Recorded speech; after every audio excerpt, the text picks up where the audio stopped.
Hi, this is Emily Freitag, and I'm so glad today to be joined by Cami Anderson, a legendary education leader in our field. And Cami, thanks for joining us for this Rethinking Intervention series. We've been really looking forward to hearing your perspective. As we do with all of these interviews, please start by telling us your own journey as a learner and a student and what that has taught you about education. Sure. Well, first of all, thanks for having me. It's super great to be here with you. My journey to being an educator starts in my living room. I am one of 12 kids. I have 9 adopted siblings. Only one joined us from birth, and the rest came from, the only system I think is more broken than public education, which is child welfare. My dad was an organizer in Watts. My mom was a family support specialist. So one working bathroom, 9 of us within 3 years of one another in age, and the white, able-bodied, heterosexual folks were the minority in my house. And, I grew up in what I probably would describe now as a therapeutic learning community. Of course, I didn't have the language for that then, where my folks very much modeled, building trusting relationships, talking very openly about identity,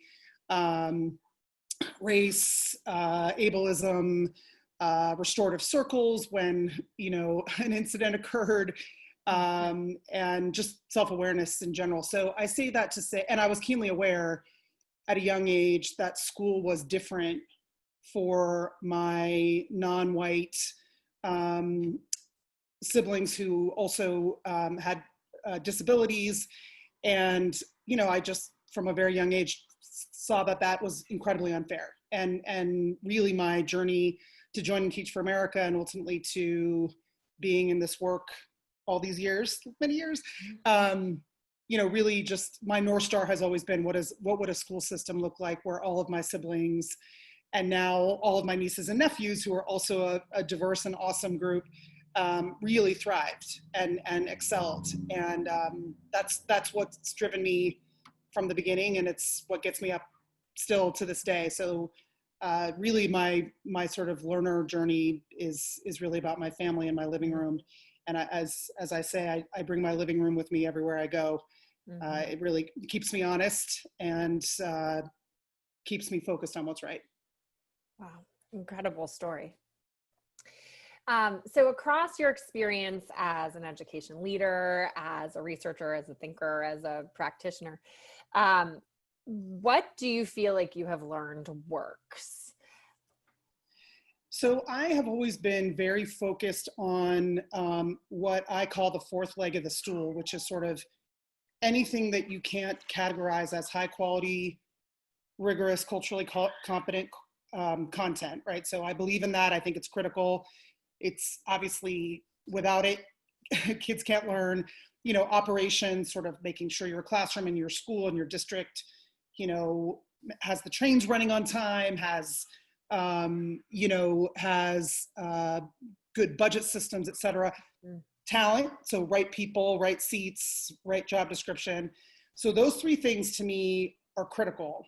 My passion, and the thing I think we miss too often in our field, and it's something that I've thought about from the beginning of my teaching career, is around what I'm increasingly calling the fourth leg of the stool, which is how we build deep trusting relationships with students where they feel seen and heard, where we're able to really see them for who they are and what makes them tick, which is different, right? Even in families with the same bio adults, there's, different things make different students tick, and ways of creating culture and community where students are leaders, where they have agency, where they create norms and structures that they uphold and own, and then, systems for addressing conflict and incidents, because I believe that what happens in moments of conflict in some ways speak as much about who we are as people and as educators as anything, right? So for me, when I joined Teach for America, because of my family background, I volunteered to teach middle school students who'd been suspended for a year in a self-contained classroom with no school aid, no co-teacher, and it was an extraordinary experience. And I spent a good portion of my effort and energy building that fourth leg of the stool, building the community, the container, the norms, the leadership, and establishing trust with students who felt very put out by the system, who felt disenfranchised, didn't trust the system, didn't trust adults. And it was because of that work, I believe, that we were able to do really awesome work on academics, right? So I don't think we've done enough as a community and as a field, and certainly at that time in the education reform space, that was very countercultural. You know, now we have all these conversations about social emotional learning and trauma informed, quote unquote, and whatnot. But at that time, I think we had a misinformed theory of change that sort of said, if you get the right person in front of young people and you give them the right materials, then everything will be fixed. And that is not my lived experience from my living room, and it's not my experience as an educator. So in short, you know, what works is, I mean, we should think as rigorously, as deeply, as carefully about how we build the right container or space for learning to occur as we do about our ELA curricula, and we just don't. And I think that's what we're missing. And by the way, I think that's bad for all kids, but I think it's really bad for the 20% of students for whom the existing system is not working, the students that we fail the most.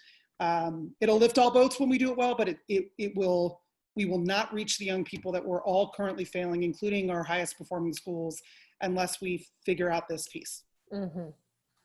So one of the things we've been exploring are the different kind of schools of thought, or maybe camps of thought within education, about the best ways to do good work for students. Can you take us into SEL, trauma informed, like what, map for us a little bit any schools of thought that you observe, and what are good and challenging about those different approaches? First of all, we now have various pieces of solutions, and I'm happy to share sort of what I think is promising, but I think the big idea is we shouldn't have an anti-racist workshop on Monday, a trauma-informed workshop on Tuesday, an SEL workshop on Wednesday. I mean, one big flaw in our current approach is it's very fragmented. And I believe that pieces of each of those, you know, sort of movements or schools of thought have promising practices. Or the big miss that we have right now is, A, we're not putting it together in a way that feels comprehensive to change in a school or a classroom. And B, some of the solutions are very programmy, very technical, right? When this work is inherently adaptive, in the sense that it's as much about shifting in mindsets and beliefs as it is in policy and practice, right? Folks sometimes send me your policy, your exemplar. Like, we're not going to do that, but it's important that policy changes. But the real prize is changing mindsets and approaches in educators. So with that overarching piece, I'll walk you through a couple of things that I think are critical. So one is I'm becoming increasingly passionate about breaking down the research about what constitutes trusting relationships between adults and students.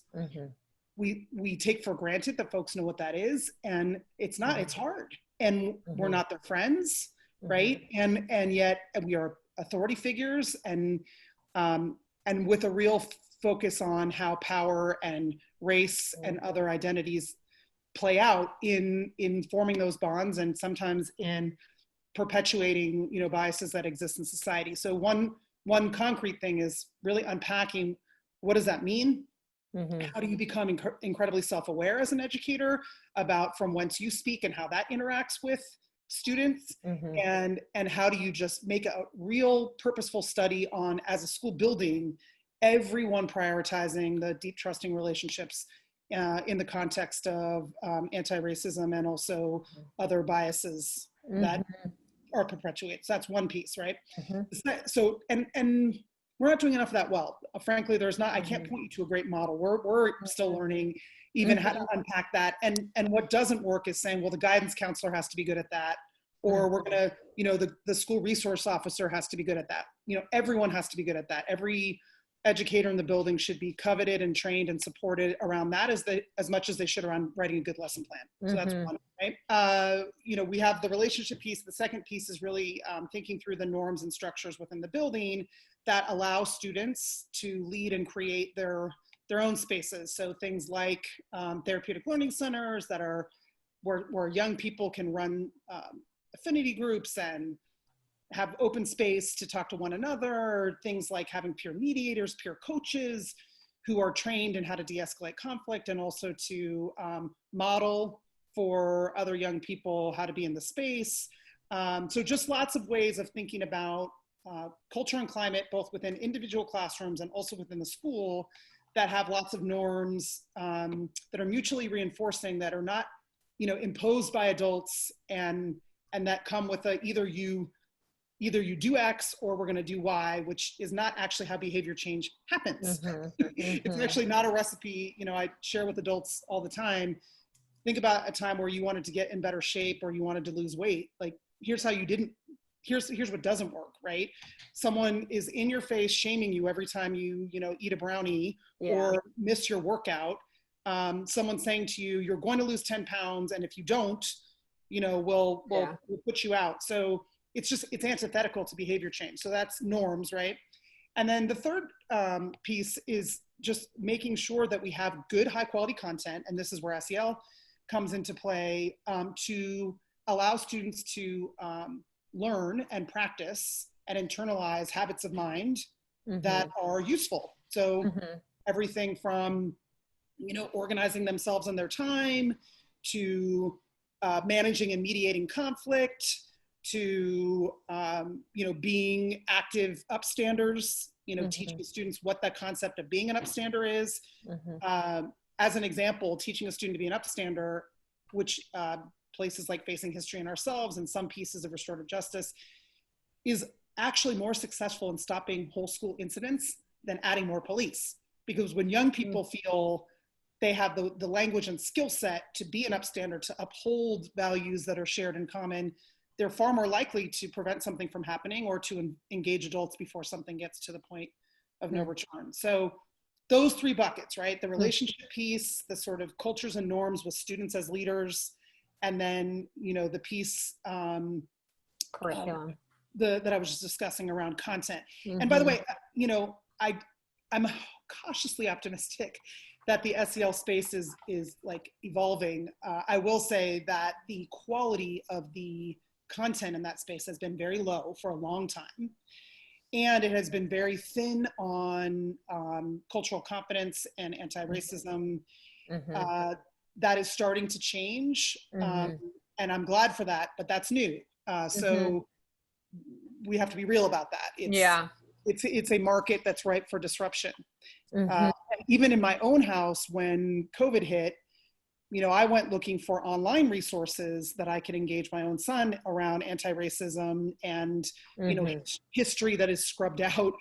And boy, it was not an easy task. So we have a lot of work to do on the we have work to do on all three, but the content.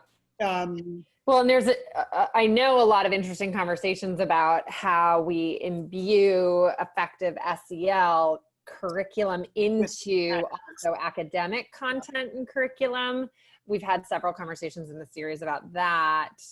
And I feel like you're talking about like actually first expanding the view of what is good SEL curriculum and embedding that in academics. Exactly. I believe in a both and. I mean, the prize, of course, and I'll tell you why.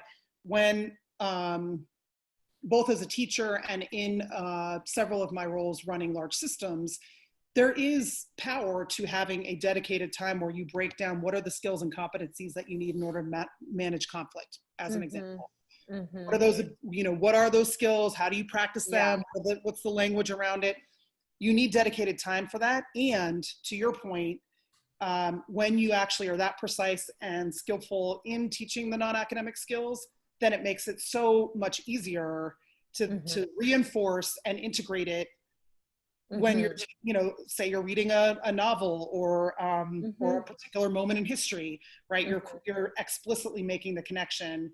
So for me, it is very much a both and. I see value, and I have personally had a lot of success in that dedicated practice time on the non-academic skills. And of course, the big prize is when you have awesome academic content and those two things are explicitly crosswalked, right? Yeah. We talked with Scott Hurdle some about that as well. One question, just more of a personal curiosity.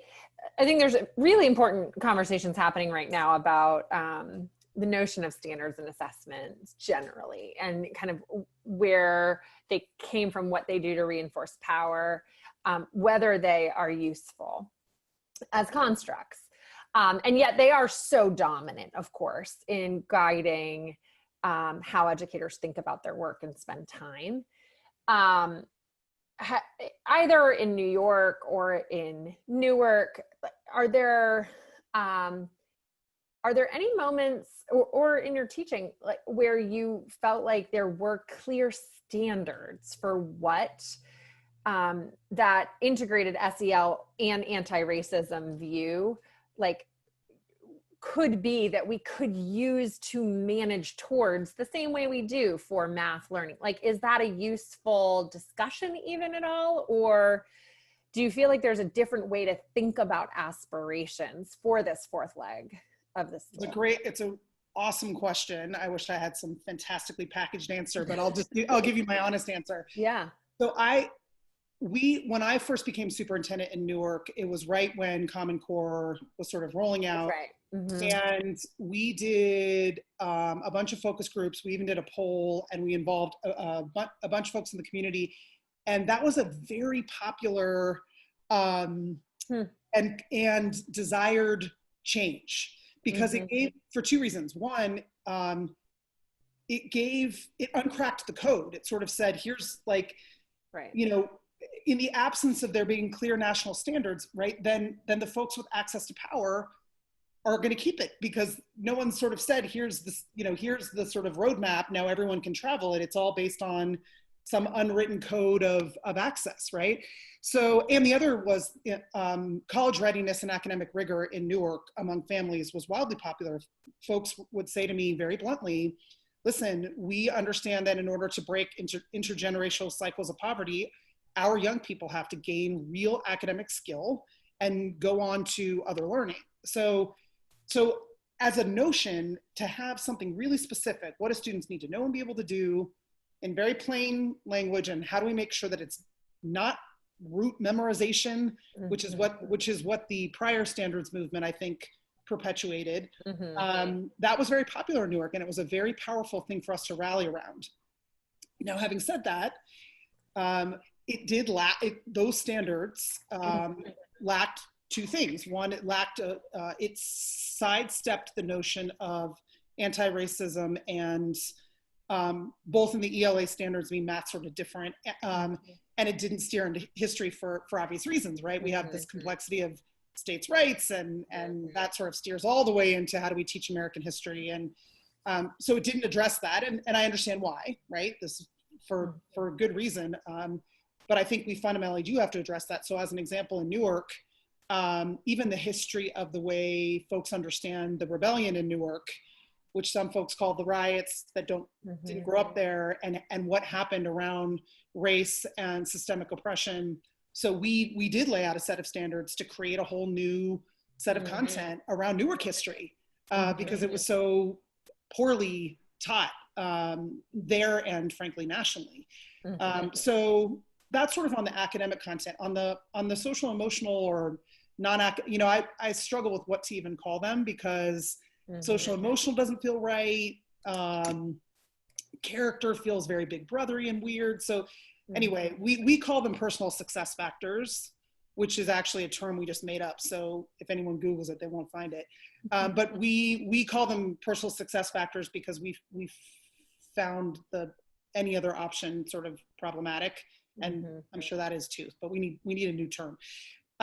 So we have thought, with others, are there a set of clear standards that we would want to articulate so that it would, A, give us more clarity around what the end game is, and B, it might inspire a next generation of quality content, right? That's the thing that the standards movement also did, right? It actually inspired a whole other level of quality materials in a great way. Like, it totally revolutionized what we were offering. So I think there probably is a pathway there. But I just get so nervous because I worry that it will sort of become the lowest common denominator. And I also same way the standards are, right? Like, standards themselves are inherently become these checklists, and all those, yes. And I also worry that it will sidestep some of the important pieces around anti-racism, anti-bias, because folks feel all different kinds of way about that. So I worry what would happen if that conversation were ever to occur in earnest. That said, you know, I'm here for the messiness of it. Yeah. I think it's a good question. It is interesting. I mean, I see the connection to social studies and history curriculum. I think, you know, how Germany teaches the history of the Holocaust is kind of an interesting analog to that. There's also within the standards, like, they never really got architecturally clear, but like, there's the math practice standards, for example, like the ways someone should think about math in a cross-cutting way. It's almost like I'm almost hearing a parallel to that. Yep. There are a lot of parallels. But at the same time, I feel like not doing that work has probably more consequences than trying to do it, even with the unintended consequences. Even with the power structure it represents. Yeah. Yes. Interesting. Okay, tell us more about what doesn't work to close. You've referenced a couple things throughout, but what do you see educators trying, both teachers and leaders, that like we actually have a lot of evidence to suggest this isn't gonna get where you want it to go? Well, so one is trying to control young people, taking the mindset that our jobs are to contain, control, you know, police. I mean, honestly, like we very much, you can feel that, and it does not create the conditions under which students excel. It also shuts down learning, and it's super unsuccessful. I always say, if you find yourself in a power struggle with a teenager, you will lose. Because, right, so one is just, that doesn't work. Two is sort of divorcing the work of relationships and identity from content, right? So thinking, you know, not fundamentally understanding the intersection of those two critically important pieces of the work, right? So sort of deluding oneself and thinking, if I have exceptional high quality materials and I have the perfect lesson plan, then I'm good, right? Like, no. By the way, the other piece doesn't work either. I'm going to build these exceptional relationships where students trust me, but then I'm serving them a meal of like crappy content. Also bad, right? So sort of like not understanding the fundamental need for those two things, that doesn't work. If you're a white teacher, it does not work to, you know, sit out a conversation about race and anti-Blackness and how that has manifested in all of us. You know, I've said for years, if you are a white educator that's predominantly teaching or leading communities of color, you are not allowed to sit out the self-discovery journey. And frankly, I would argue you shouldn't, even if you're teaching all white children, because then we're all perpetuating the same narrative. So that doesn't work. And that, by the way, because of my family and my own life, that never ends. It's not like I feel like it's not a destination, right? As much time in my life as I have spent in conversation about how anti-Blackness and other isms have been have impacted the way I see the world, I still every day, you know, engage in that conversation because it's taken decades to get here, right? It's not going to be done overnight. So that also doesn't work, meaning just turning a blind eye to that, or being like, well, it's too uncomfortable, I'm going to sit it out. Like, no. Or actually, I think sometimes it comes from this place of, I want to learn from you, you know, like, I'm not sure how to engage, but agreed. And last thing I would say, and this is something I'm super passionate about, and I'm not sure quite how to move the needle, but, you know, we think about recruiting, selecting, training, onboarding, coaching, rewarding, retaining, you know, superintendents, principals, teachers, sometimes support staff. We do not put this fourth leg of the stool as in equal regard as we do to some of the other technical aspects. And I think that's partly because it's harder to unpack, right? It's not as concrete. I think partly because it does force us to steer into issues around race and isms. And in part because even those of us who cared about bold change, you know, felt like it was squishy and soft and somehow would make us take our eye off the ball of rigorous content. And I think that has been a mistake. I think it doesn't work, to use your language. And I think this is this moment where folks are demanding change that is much more of the adaptive nature should lead us all to steer into that, both to acknowledge what we didn't do before, but also to really purposefully, you know, address it moving forward. I'm nervous we're not going to do that. That's not my truth. I don't think that's going to work. I don't think, you know, we can't sort of online instructional materials our way out of this moment. Not that we shouldn't be doing that too. I want to be really clear that that work is critical, right? The high quality content is absolutely necessary, but there's all this other stuff that we have undervalued until now. And this is the moment when it matters, right? So there has been no theme that has been clearer across these interviews than the centrality and like not disentangleableness of relationships and learning. It is all the same. Pam Canner talked about it, and so I agree. I think it is the moment.